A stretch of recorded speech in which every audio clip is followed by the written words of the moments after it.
Coming up on Chasing the Natty, Week 6 of the college fantasy football season is the epitome of bye-week hell, and we are here to help you get through it.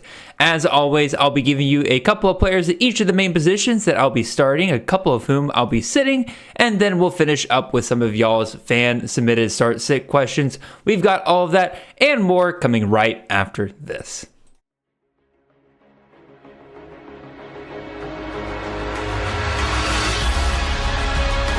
To go, breaks a tackle, he's 10, he's touchdown! Cook's gonna throw the deep ball, and Burton past the defense! Touchdown, Luther Burton! Milroe gonna run it again, got a lane, kicked in the turbo, Milroe! Goodbye, touchdown Bama! This is Chasing the Natty, a college fantasy football podcast.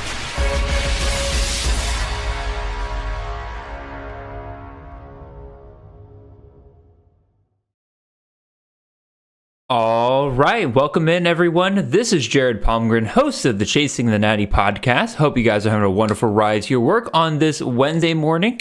We are the College Fantasy Football Podcast on the Campus of Canton Podcast Network. You can find us on all of your podcast feeds and on YouTube every Monday and Wednesday morning during the season at 6 a.m. sharp. If you want to support the great work we're doing here, head on over to campusofcanton.com, subscribe there with one of our extraordinary tiers.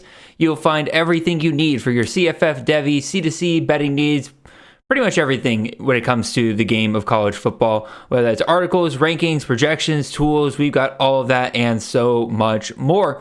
You can find me in the show on Twitter. I'm at CFF_Jared. The show is at Chasing the Natty. And once again, I appreciate all of you guys for tuning in. If you have not already, show us some love by leaving a like, a comment, and a subscribe if you're listening to this on the YouTube side of things. And if you're on the podcast side of things, make sure you leave a 5-star review, especially those written reviews on Apple Podcasts. They help us out a ton. And just make sure you're following the show wherever you are listening to make sure you never miss a single episode. Not only does that show us support, but it also shows us the game of college fantasy football in general some support. So please do y'all's part while we do ours. So with all that being said, y'all, I can't believe we're already in week 6 of the college football season. If you listen to the previous episode, you know that my weekend was basically completely zeroed in on the Georgia-Alabama game. I was there. If you want to hear me talk about it, you can go listen to the last episode. It was a ton of fun. But feels like I'm getting back on track this week with CFF in terms of keeping up with everything here. Getting back on schedule. If y'all have noticed the last couple of weeks, I have been a little, not for good reasons, but haven't been keeping to the schedule as much as I wanted to the last couple of weeks, and I'm hopefully getting back on that here. We're getting this out on time on this week, and I appreciate all of you guys out there for being patient with us during all of that. With all that being said, I don't really think there's much else to really say. Again, week 6 is coming up. I should have written down how many buys there or how many teams have buys this week, but it is a ridiculous amount, and there's a lot of hard-hitting players that are out this week. So when I did my starts for this week, I really tried to grab some players that are relatively low ownership or guys that have probably dropped in ownership over time because they haven't really done much to this point in the season. So it gives you guys a little bit of an opportunity to find some guys that you can probably rely on for this week. So without further ado, again, as you guys know, with these types of shows, I'll give you 6 players that I'm starting, 2 at each of the major positions, 6 players that I am sitting wherever I can. Although for this week, I'll explain a bit more when we get there. Definitely more of a double check you don't have better options kind of deal because of, like I said, because of so many players on bye weeks, it's hard to sit certain guys even if you don't really love the matchup because there's not a lot of other options out there this week. And then again, we got 5 awesome start-sit questions submitted by you guys, the fans, that I will break down for you. So with all that being said, I think that's the 4th time I've said with all that being said, because I just refuse to move the show along sometimes. Let's get over to these start and sits here. Again, week 6, we got some good ones for you this week. So the first quarterback that I will be starting in leagues, especially if I did not plan my bye weeks very well, I feel like you can find this guy pretty available in a lot of places, and that is Graham Mertz, quarterback out of Florida. Mertz has kind of quietly had himself a pretty decent had himself a pretty decent performance against Mississippi State after coming back from his concussion, right? He's already on his way to having a pretty good game against Texas A&M before he's knocked out of there.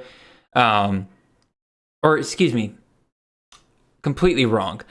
He had himself a not so great game against Texas A&M, kind of came back a little bit at the end, and then had himself a nice game against Mississippi State, 28 fantasy points there, 3 touchdowns to the air, 200 yards, also a touchdown on the ground. And he's got himself a really, really nice matchup this upcoming weekend. He's going up against UCF, who's currently 121st against the pass. They're allowing upwards of 303 yards per game. That is easily higher than anything Mertz has done to this point this season. But if we go back to last year, we've seen that Mertz can reach those numbers. It's not that he's incapable of doing so. And I think this is the kind of matchup where you can kind of expect him to reach that here once again. It also helps that this is a game that the likes of which I try to find every single week, right? 61.5 is your over-under here. UCF is only favored by 3 points here, so both of these teams are expected to score here, and I really think that Graham Mertz is going to look to at least hold on to the starting job as long as he can, with Lagway just waiting there in the wings, and I think this is the kind of game where he can show up and put up some pretty decent numbers in. So if you're struggling at quarterback this week, you got a lot of guys on bye, and you really need to grab somebody off the waiver wire and toss them in for a week, I actually think this is a good week to start Graham Mertz in. Next up, quarterback that I want to talk about is Mr. Jalen Raynor, quarterback out of Arkansas State. You guys know me. I've been skeptical on Raynor's return as a fantasy option this year, and so far I've been proven mostly right on that front. But granted, he's also had to face the likes of Michigan. He's had to face the likes of Iowa State. These are not teams that you would really expect Raynor to do well against in the first place. But regardless, Raynor's had an atrocious start. 3 touchdowns through, I think, 4 games so far, 5 interceptions. It's just not been very pretty for Raynor, to the point that in both the Michigan and the Iowa State game, he was benched, and Timmy McClain came in. And I was a little hesitant to put him here because I'm thinking to myself, like, okay, maybe they stick with McClain potentially coming out of the bye week, but reach out to some folks who were kind of in the know, and does sound like that Raynor will be given another chance coming out of this bye week. I would absolutely keep it. If you want to go this direction, I'd absolutely keep your ear on the ground for any kind of Arkansas State news that might change that. But as of right now, I'm calling a Jalen Raynor bounce back game here. This is a really, really good matchup in many, many different ways, right? We got an over-under in this game of 61.5, so pretty much the exact same scenario as Florida UCF. South Alabama is favored by 2.5 in this game. Both of these teams are expected to score here.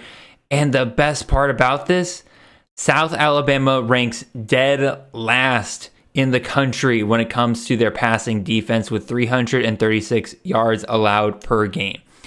If there's going to be a game where Raynor kind of bounces back and has himself a really solid fantasy production day through the air, I think this is going to be it. I really like this matchup. I think that Raynor, if you've been holding on to him for your bench for a while because, one, you didn't like those Michigan-Iowa State matchups, don't blame you.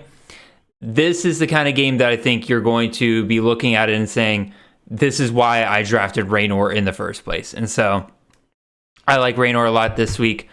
Let's move on to my running backs. I got Rajay Harris, running back out of East Carolina. You'll notice with my 2 running backs, there are 2 guys I've talked about pretty recently. One as a waiver wire pickup a couple weeks ago, and then one as a waiver wire actually earlier this week. And partially, that's because I don't think there's a ton of running back options out there that you can grab like off the waiver wire or that are just non-obvious. Like when I was looking through a lot of these running backs in the top end range, there's just too many good matchups that you wouldn't really want to be looking for other options to stick into your lineup. And so the starting running back options, I would say probably between Harris and Ducker, Javon Ducker, running back at Sam Houston is my other one. These are probably the 2 starts at running back that I have been the least enthusiastic about. But that does not mean they were without their merit, right? Let's look at Harris here. East Carolina is going up against Charlotte this weekend. Charlotte is 119th versus the run. They're averaging 223 opponent rush yards a game. So plenty of volume there for Harris to potentially eat into. Harris has been looking pretty solid as the number one back for East Carolina. Again, 26 carries against Old Dominion, 18 versus App State, 13 versus Liberty, and then 25 this past week against UTSA. It's very clear that Harris has a game script problem, right? This game against Liberty, we see him get half the carries that he gets in games like Old Dominion or UTSA, where East Carolina is winning most of the time. And so, fingers crossed that we don't see that. But East Carolina is favored by 9 in this game, so that does kind of point to a good game script for Harris to take advantage of here. I will say I'm not a huge fan of the fact that the over-under in this game is only 47.5, but given that we're working with running backs here, I think the most important thing here is that, one, Harris should be able to have a much more efficient day on the ground. He's been dropping in efficiency the last 4 weeks. It's been very concerning. He was 5 yards a carry versus Old Dominion, 4.8 versus App State, 3.6 versus Liberty, and then down to 2.4 yards per rush last week against UTSA. Granted, they're 44th in rushing defense in the country, so a pretty decent opponent for him to face there, but regardless, right, this weekend is the prove-it game for Harris moving forward of, are we going to get a similar production day like we got back in week 2 when Harris went for 131 yards and 2 touchdowns? I think that he has himself a nice day here. I think the matchup's very nice. It is on the road, so that's a little painful there, but it's not too far on the road. It's East Carolina going up to Charlotte. It's a hop and a skip. Let's see. Yes, and my other running back here is Javon Ducker, running back out of Sam Houston. Kind of similar to Harris. There's a good matchup here. UTEP's 111th versus the rush. They're allowing 211.3 rushing yards a game. I'm a bit more concerned here about the fact that Sam Houston does employ somewhat of a committee, but we've seen over the last 3 weeks that they are setting aside a certain number of touches for Ducker, right? He had 15 carries versus Hawaii, 20 carries versus New Mexico State, and then this past week, 14 carries versus Texas State. So not the volume that I love to see, but when you're kind of scraping off the waiver wire at this point for any kind of running backs, I think Ducker's 15 to 20 touches over the last 3 weeks is probably the best that you're going to get. This is the kind of game where he could shine pretty well. And like I said, UTEP's got a bad rushing defense. Sam Houston's favored by 10.5 in this game. Totals 50.5. So again, not a super high scoring game, not a track meet, nothing that, Sam Houston's going to have to pass the ball around a ton for or anything like that. So I think it's a perfect kind of game for Ducker to do well in. The main worry I have with Ducker is that New Mexico State is bottom 3 in the country in rushing defense, and in that game 2 weeks ago, Ducker averaged 1.9 yards per rush. Just an absolute pitiful performance. So I'm a little worried that Ducker has some real inconsistencies that could rear their ugly head, even though this looks like a good matchup on paper.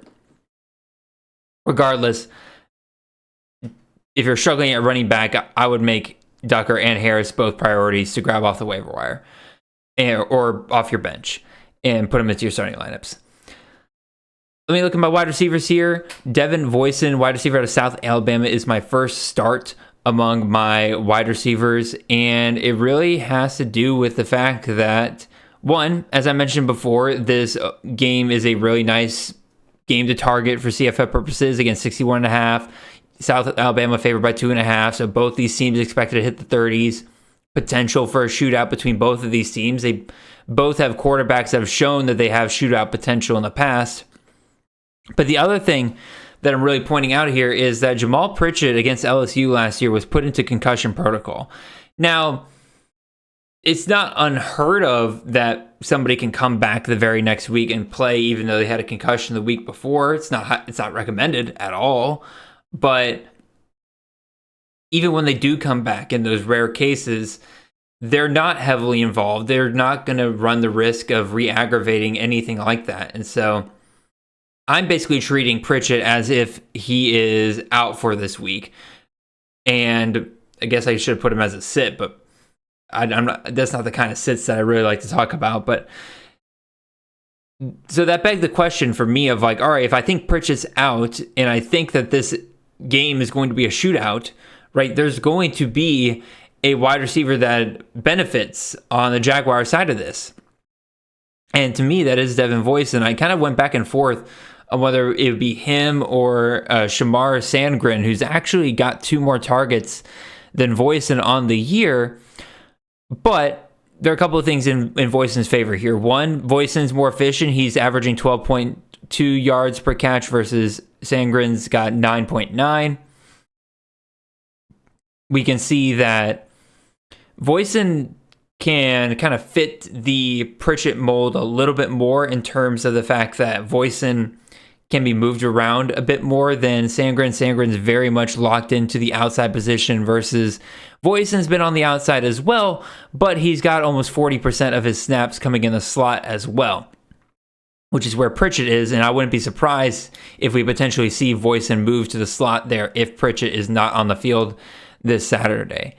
The main concern I do have here is that according to TeamRankings.com, Arkansas State does have a decent passing defense here, allowing just 195.3 passing yards per game. But given what Vegas has given me in terms of the total and the spread here, I think they're not buying that defense is that stringent. And if you look at who Arkansas State has played so far, they absolutely are having their average weighed down by a couple of things. Like Michigan being the 129th passing defense or passing offense in the country, Tulsa 77th, Iowa State 61st, and you throw in a Central Arkansas quarterback who only threw for 168 yards against them. I have a feeling that South Alabama is about to drive this average up quite a bit this weekend. The other wide receiver that I want to start this week is J.J. Jones, wide receiver out of North Carolina. This was one that I wasn't really expecting coming into it, but once I was kind of doing my research on these teams, I kind of realized that since North Carolina has made the change at quarterback here to Jacoby Criswell, especially in the last 2 weeks, it's very clear that Jones is quickly becoming the number one wide receiver option for this team, right? In each of the last 2 weeks, Jones has finished in the top two, of target getters. The other main target is Bryson Nesbitt, who's a really good tight end option if he somehow is available in your leagues, or if you want to, he might be a decent trade target moving forward. Regardless, J.J. Jones in week 4, we got 10 targets, 5 catches, 86 yards, no touchdowns. And then in week 5, we got 7 targets, 5 catches, 89 yards, and a touchdown in that game as well. And so I like that volume. I like this role that he's quickly moving himself into with the new change at quarterback. And then we get ourselves a really, really nice matchup this weekend against Pitt. Pitt's favored by 3. Total is 63.5. This is a game that, once again, both teams are expected to score. Pitt's 77th versus the pass. They're averaging about 229 yards per game.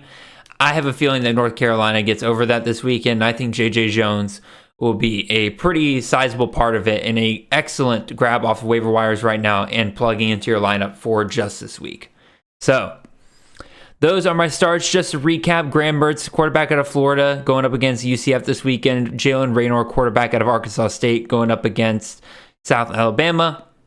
Rajay Harris, running back out of East Carolina, going up against Charlotte. Javon Ducker, running back out of Sam Houston, going up against UTEP. Devin Voisin, wide receiver out of South Alabama, going up against Arkansas State. And then J.J. Jones, the wide receiver out of North Carolina, going up against Pitt. Let's move on over to my sits for this week. Once again, this segment gets harder and harder as the weeks go on, as we get a really good idea of really who our true top performers in CFF are to this point in the season. And I'll be real, it feels more like a stretch further and further as we go along. As I do it, maybe I do need to expand my criteria. For those of you who don't know, I'll repeat it real quick, that when I choose my sits, I have to pick players that are within the top 40 in total points to this point in the season. And quite frankly, I'll put an asterisk on this week's sits. Because of the sheer number of bye weeks, there's not a ton of clear options for you just to go grab and plug in and bench these guys for. Every player that I'll mention here today is definitely a more along the line of double check to make sure you don't have better options. But if you have to start them, it's not the end of the world kind of deal. None of these guys I'm looking at and saying, all right, I know for a fact this guy's going to have a terrible weekend this weekend. By the way, I forgot to mention this at the top of the show, and I meant to poke fun at myself. Next time I tell y'all to bench Jalen Milroe ever at any point, just slap me. Just give me a metaphorical slap. Can y'all do that for me? Appreciate it. Anyway, enough of all that. Let's talk about some of these players that I'm benching for this week. We'll start with quarterbacks. First quarterback I'll be benching is Taylor Green, the quarterback out of Arkansas. He's going up against Tennessee this week. Tennessee's 13.5 point favorite in that game. Total is 59.5. It is at Arkansas. Tennessee, on paper, has the third ranked passing defense of the country at 116 yards per game. Now, when you break down who they faced, it is very clear that there's a potential fraud alert with this defense. When you look at the passing games they faced so far in the in the FBS, really, they faced NC State, who's 106th in the passing game. They faced Kent State, who's 116th, and they faced Oklahoma, who's 107th. I think there is serious concern for this Tennessee defense not being as good as we think it is. But here's the deal. I'm not convinced that Arkansas is really going to be the team that really exposes that. We've seen Taylor Green get off to a really hot start to start the year, right? 38 points versus Arkansas Pine Bluff. And then he gets himself 26 points versus Oklahoma State, 28 points versus UAB. And the moment we get into SEC play, at Auburn, he gets 18 points. At Texas A&M, he finishes the day with 16 points. That's a bit concerning. Now, I do think that there is some merit to the idea that he potentially just plays better at home. I could buy that, but also the only teams he's faced at home have been UAB and Arkansas Pine Bluff. He hasn't faced an SEC team at home, so I don't think it's good for us to fully go with that yet.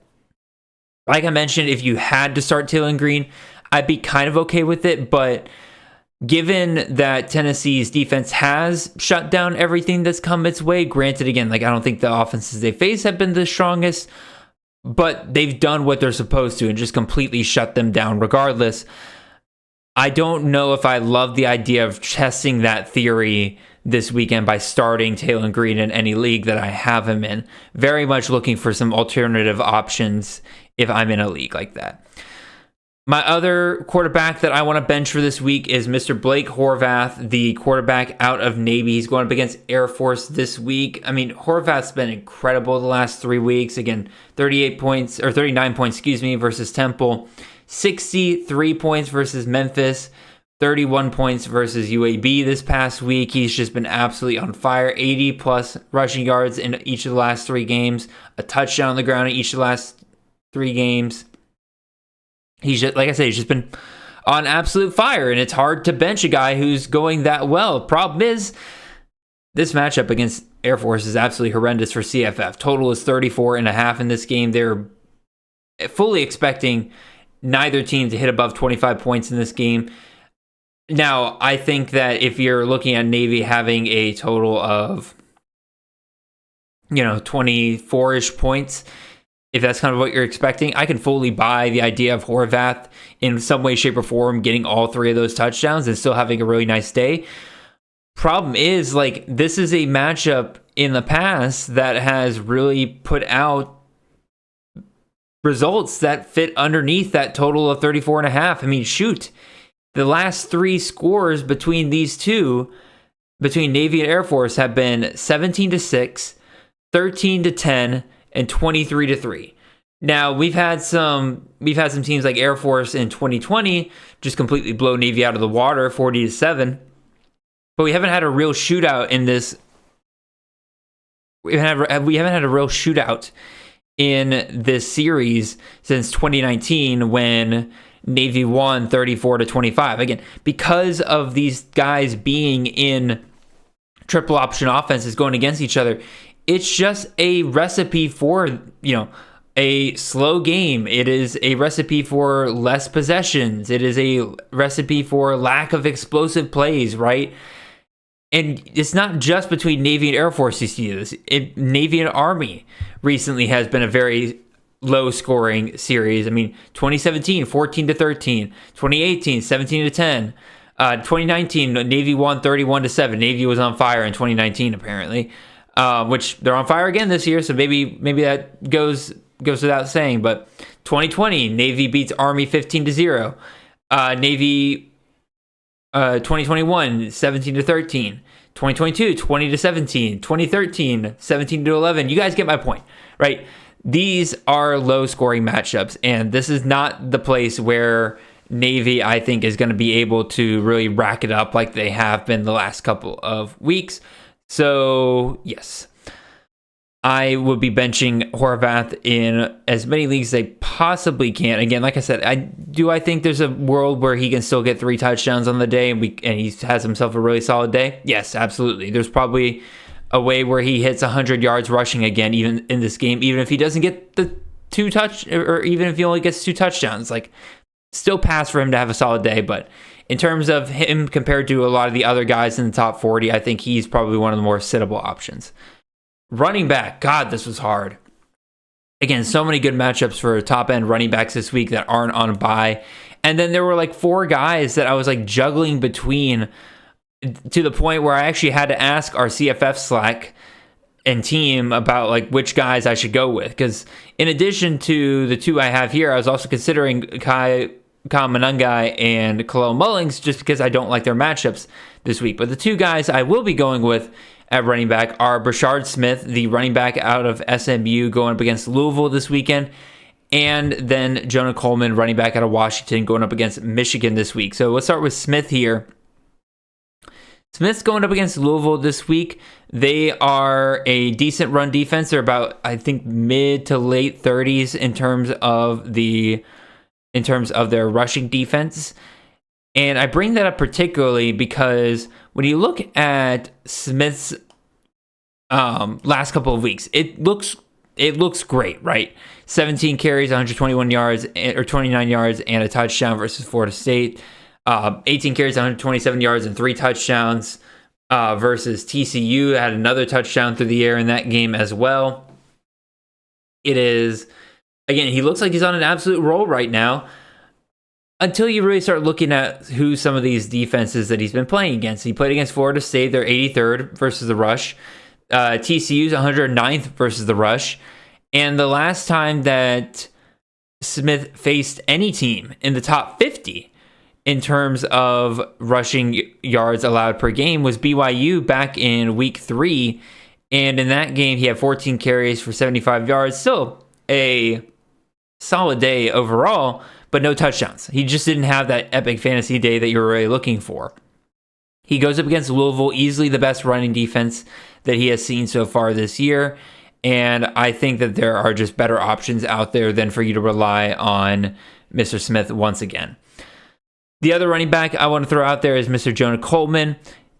This is very much a scenario where, one, I think every running back that I kind of mentioned, even the other 2 that I mentioned with Khalil Mullings and Kyle Manungai, I don't love their matchups, but all of these guys have the talent to overcome good defenses. So very much back to that theme of, yes, I don't love their matchups, but I wouldn't hate starting them if I really, really had to. This is, again, just double check to make sure that you have a better option or you don't have better options. But anyway, back to Coleman. Coleman's going up against Michigan's run defense. They're 6th in the nation, allowing 68.8 yards per game on the ground. And if you look at what they've done against some pretty solid running games so far this year, I think there's a legit chance that Coleman could be shut down. I mean, Darius Taylor, granted he had a lot of receiving work that helped him out a ton, and Coleman can catch out of the backfield too. But Darius Taylor was held to 36 yards on 13 carries in their game last week. Woody Marks is the only running back I would say who's had a respectable day against Michigan's defense. He had 13 carries for 100 yards, but granted, 65 of those came on one play. So if you take that out, you're looking at him averaging about 3 yards a carry. The entire Texas running back crew struggled against Michigan's front seven. Again, Jarek Gibson, 10 carries, 36 yards. Trey Wisner, 8 carries, 30 yards. So you're talking about a little over 3 yards a carry there. And then Jadon Blue, 9 carries, 22 yards on the ground. Now, once again, Blue had some success with some receptions out of the backfield, so maybe that helps Coleman as well. And then you look at, Fresno State with Malik Sherrod. Now, granted, again, the power 4 versus G5 here, but Sherrod had himself a rough day. 14 carries, 24 yards. So my whole point is that Michigan's run defense is very legit. There's been some good running backs that have come up against them, and they have shut them down over and over again.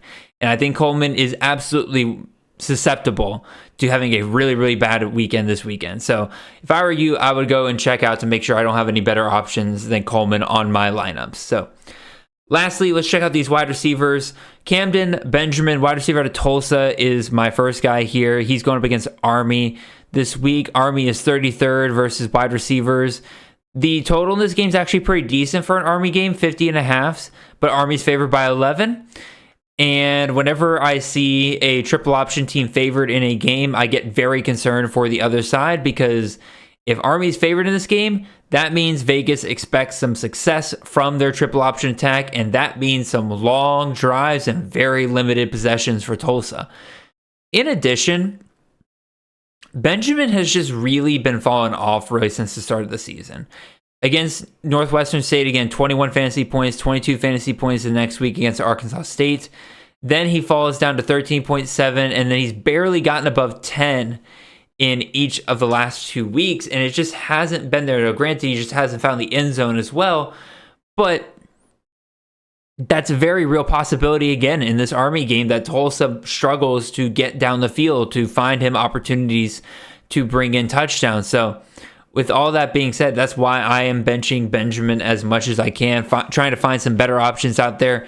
I gave you guys a ton of options earlier this week on the CTN episode. Specifically, look for those wide receiver honorable mentions. There's a couple of guys in there that are really good for just this week. The other wide receiver that I'm benching this week in the top 40 is Coy Eakin, wide receiver out of Texas Tech. I actually do like this matchup quite a bit here against Arizona. But when I look at Eakin's production so far, there's certainly things that I like, right? In 7+ targets in 4 out of his last 5 games, granted against North Texas, he only got 1 target, which is weird. Granted, he had 70 yards with it, but regardless, very weird that he was hardly used in that game.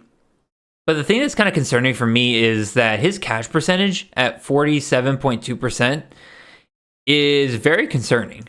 That's going to really bite him in one of these games. In fact, it already has. In not the North Texas game I just mentioned where he only had the 1 target, but the game against Arizona State, right? He had 7 targets, but only brought in 3 of them and finished the day with 29 yards and nothing. So I'm concerned about him. Again, he's been very touchdown dependent recently. He's got 5 touchdowns on 36 targets so far this season. So a touchdown roughly every 7 targets, which isn't the most insane touchdown rate in the world, but given the fact that he's only got 307 yards and 5 touchdowns to show for it, that's a pretty clear candidate for some touchdown regression coming soon, especially with Josh Kelly getting really healthy again. And so I'm predicting that Eakin will have himself a relatively rough week this week. And I will be sitting him wherever I can. So, last but not least, let's hit up some of these fan-submitted start-sit questions. Once again, appreciate all of you guys out there for bringing forth your questions for me. You guys have provided some real good ones this week to discuss. If you want to get your questions heard, best way to do that is to follow the @ChasingTheNatty account. Turn on the notifications for that account. I will put out a tweet, usually sometime early Monday, for people to start submitting their start sit questions for them to get onto the show. Best 5 make it on here. It is a fun exercise I love doing. So we'll start with our first question here from @FF_Goose here. He wants to know between 3 quarterbacks who to start, between KJ Jefferson going up against Florida this weekend, or we could go with Will Howard, quarterback out of Ohio State, going up against Iowa, or we can do Dylan Gabriel, quarterback out of Oregon. Oh my God, a brain fart there. Quarterback out of Oregon going up against Michigan State as well. It's a 4-point passing touchdown league, just to add that context here as well. So I'm going to go ahead and give you my answers. And that is going to be, 1 will be Dylan Gabriel. He's going up against Michigan State, which is 50th versus the pass, so I don't love that matchup. But when you look at Vegas's total for Oregon, it is the highest among these 3 guys, right? Oregon has a team total of about 38 points versus both Ohio State and UCF are looking at about 32-ish points in their matchup, which, you get about an extra touchdown opportunity there from Dylan Gabriel. I think that KJ Jefferson's also very enticing here. He's going up against Florida. They're 102nd versus the pass. They've been rough. He has easily the best rushing floor of these 3 options. He has not hit below 39 rushing yards in each of his last 3 games. And he's hit as high as 76 yards rushing this past week against Colorado. I think he can put on another good performance here, especially in a in-state rivalry like this. I think that there will be a lot of emotions, a lot of drive to really cement themselves as one of the top programs in the state of Florida. So I like Jefferson here. And Will Howard's definitely the odd man out here, right? Iowa's 84th versus the pass, so kind of in the middle of Florida and Michigan State in terms of the matchup there. But team total is 32, just like KJ Jefferson's is.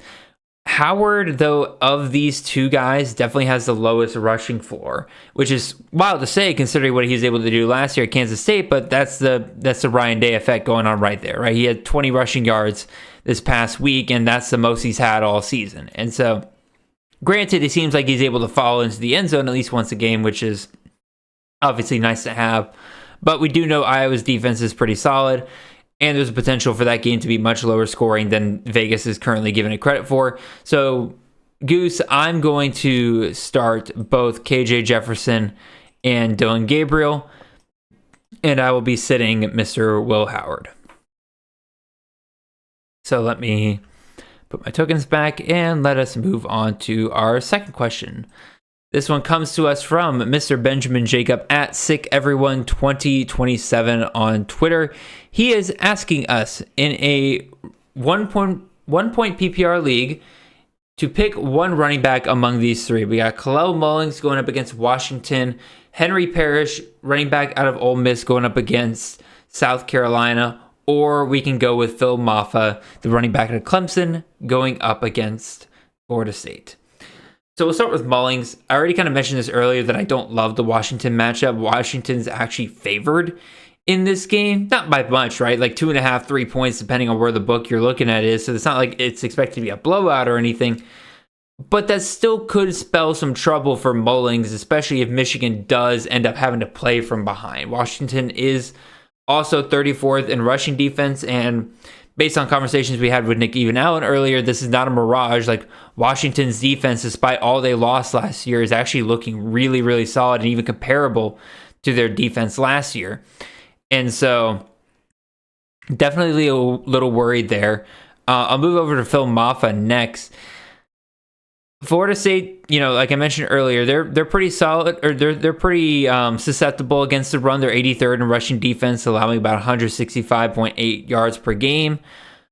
But Phil Maffa really is so hard to gauge what's going to be going on with him moving forward, because in every game we've seen so far, Clemson's either being blown out like they did against UGA, or Clemson's doing the blowing out, like against App State, North Carolina, and Stanford each of the last 3 weeks. And that has given us a situation where Maffa is getting volume levels that are roughly around 10 carries a game over the last 3 games. And, obviously Clemson has their eye on the playoff. They're going to want Maffa healthy for some of those more competitive games down the line. But to me, it makes it hard to really gauge what Maffa is going to be able to do. I do think this is the kind of game where he could get a little bit more run. Again, it's a relatively low scoring game to be expected, at least according to Vegas. Again, total here is 47.5. Clemson favored by about 2 touchdowns. So you're still expecting Clemson to kind of reach the 30s. But with the game kind of slowed down a little bit, maybe they go to Maffa a little bit more often. But Parrish is where I'm really more interested than anything else. I'll let you know right now, I will be starting Henry Parrish over both Khalil Mullings and Phil Maffa. And the reason is that I'm not buying South Carolina's rushing defense right now. They're 21st in the country according to TeamRankings.com. They're allowing 109 yards per game right now. But here are the rushing attacks they've really faced so far. One's Old Dominion, who is... I don't know what to tell you about their rushing attack. Kentucky, whose offense was a complete bust in the game against South Carolina, just completely fell apart. LSU, during the midst of LSU's running back troubles, LSU still hasn't fully figured out their running back situation, even though it's blatantly obvious they should give Caden Durham 20 carries a game. And then they got Akron, who, there's not much context I can really add there that will tell you that why I think that this rushing defense currently is a bit of a mirage, and I fully expect that Ole Miss and Henry Parrish can take advantage of it, right? Henry Parrish has been pretty solid for Ole Miss over the last couple of weeks. Again, 22 carries, 133 yards, and 2 touchdowns versus Wake Forest. Followed that up with 89 yards and a touchdown versus Georgia Southern. And then he got himself 62 yards and a touchdown this past week against Kentucky, which is a pretty solid defense, as we are now really learning that Kentucky's defense is actually pretty dang good whenever they're on. And so I think that Parrish is pretty much locked in for another 15 to 20 carries this weekend. I think that he is a guy that understands this offense. The over-under in this game is 52.5. Ole Miss favored by about 9-10 points, as a perfect recipe in my mind for a running back to get plenty of work throughout this. And very similar to some of the teams I was talking about earlier, I think that Henry Parrish is going to drive up the average for South Carolina's rushing defense here. So, like I said, I'm starting Henry Parrish. I'm sitting Khalil Mullings and Phil Maffa. So let me put my tokens back. Let's move on to our third question here. Comes to us from Scott Gilly at Third Son of Hazel on Twitter. And he gives me a question here that, I'll be real, I love questions like this. We got Caleb Johnson, running back out of Iowa, going up against Ohio State. Or we can go with Fluff Bothwell, running back out of South Alabama, going up against Arkansas State. I like this question a lot. Not even because I think it's hard to choose between, but I think it's a fun exercise, right? Because in a vacuum, you have one of the elite running backs of CFF this year, but it is a matchup that you do not really trust at all. One, this is a historically dominant team he's going up against. It is a talented team. It is a team that's performed well to this point in the season. And you're sitting there wondering, do I start him and just trust him to overcome that and still have himself a really nice day? Or do I go with the guy on the right here, who is a true freshman, very much not an established force in CFF. He is getting far less volume than the guy on the left, but he is incredibly talented, and he has been explosive so far, and he has himself an incredible matchup this weekend. So let's break this down. Caleb Johnson is getting Ohio State this weekend. They're Ohio State's fourth in rushing defense so far this year.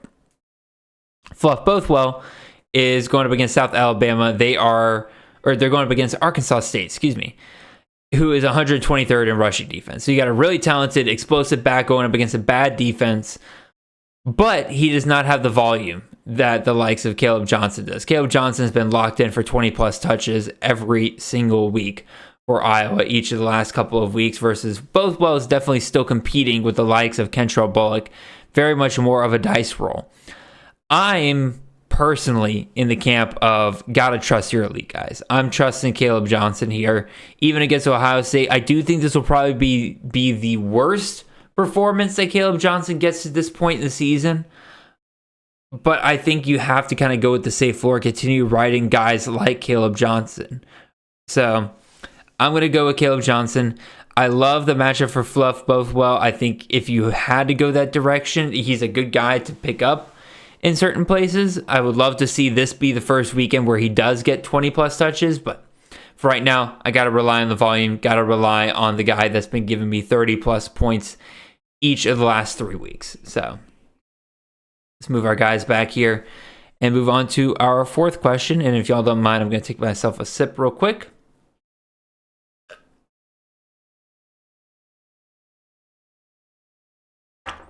All right, there we go.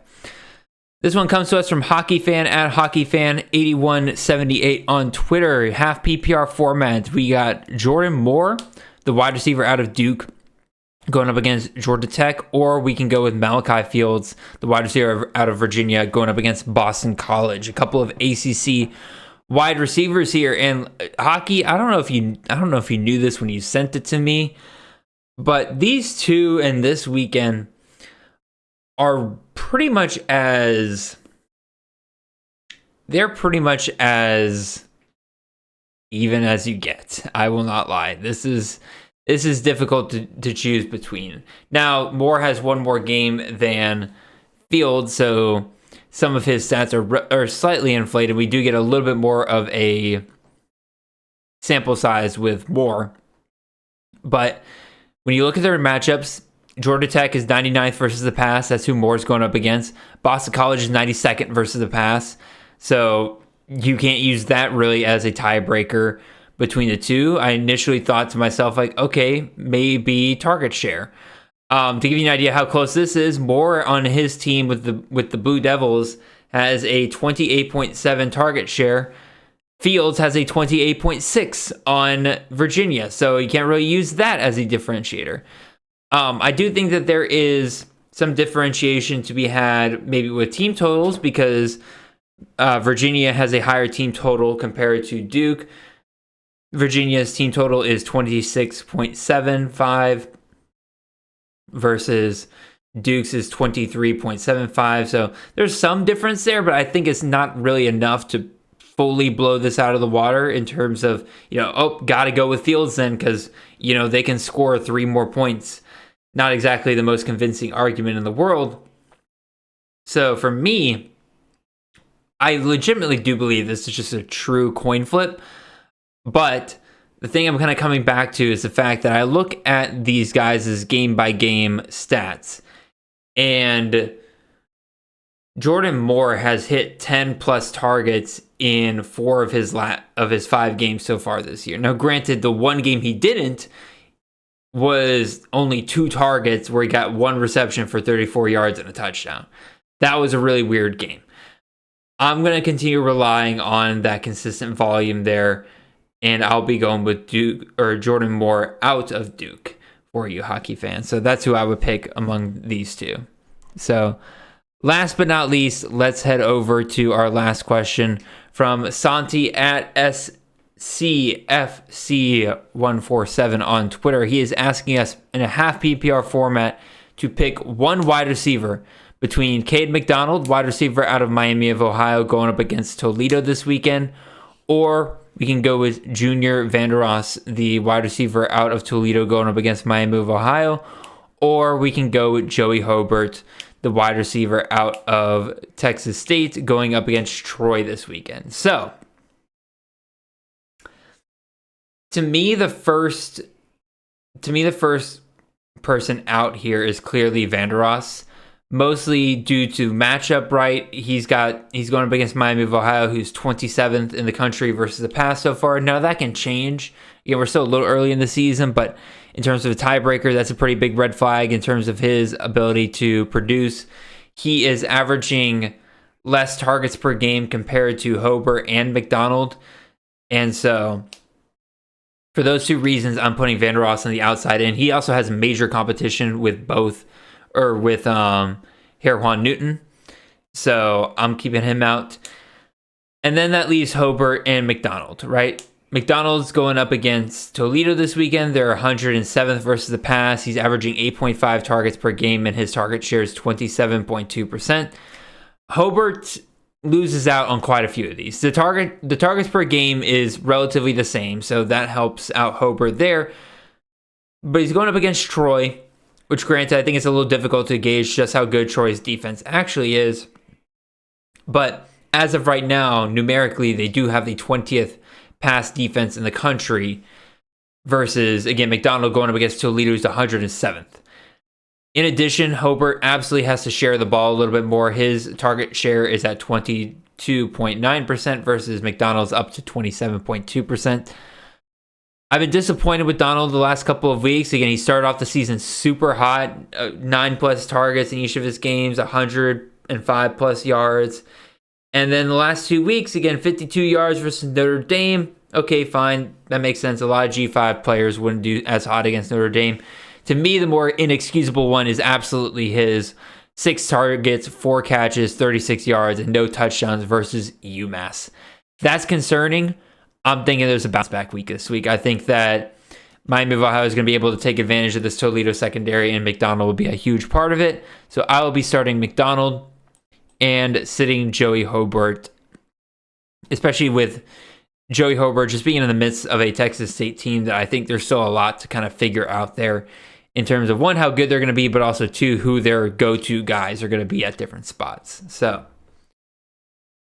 that being said, holy crap, I just realized I'm finished with the show. Well, appreciate you guys. Again, appreciate all of you guys listening. I hope you guys do well in week 6. I know a lot of you guys are starting to approach some trade deadlines. I know a lot of y'all are starting to figure out, like, all right, am I going to be able to compete for the championship this league? So if that's where you're sitting at, good luck. Hope you get a W to really reinforce whichever way you want to go with that. And with that, we've come to the end of our show. I want to thank you all for listening. If you have not already, just like I said at the beginning of the show, leave a like, comment, and subscribe if you're watching this on the YouTube side of things. If you're on the podcast side of things, make sure you follow the show and leave a 5-star review wherever you can. Make sure you guys check out the rest of the Campus of Canton podcast networks for shows ranging on pretty much anything you can think of related to the college fantasy game. We'll see you guys back here next Monday for another round of waiver wire pickups for the events that occur during week 6. Until then, I really appreciate you guys, and I hope you guys have a wonderful and blessed weekend. See y'all.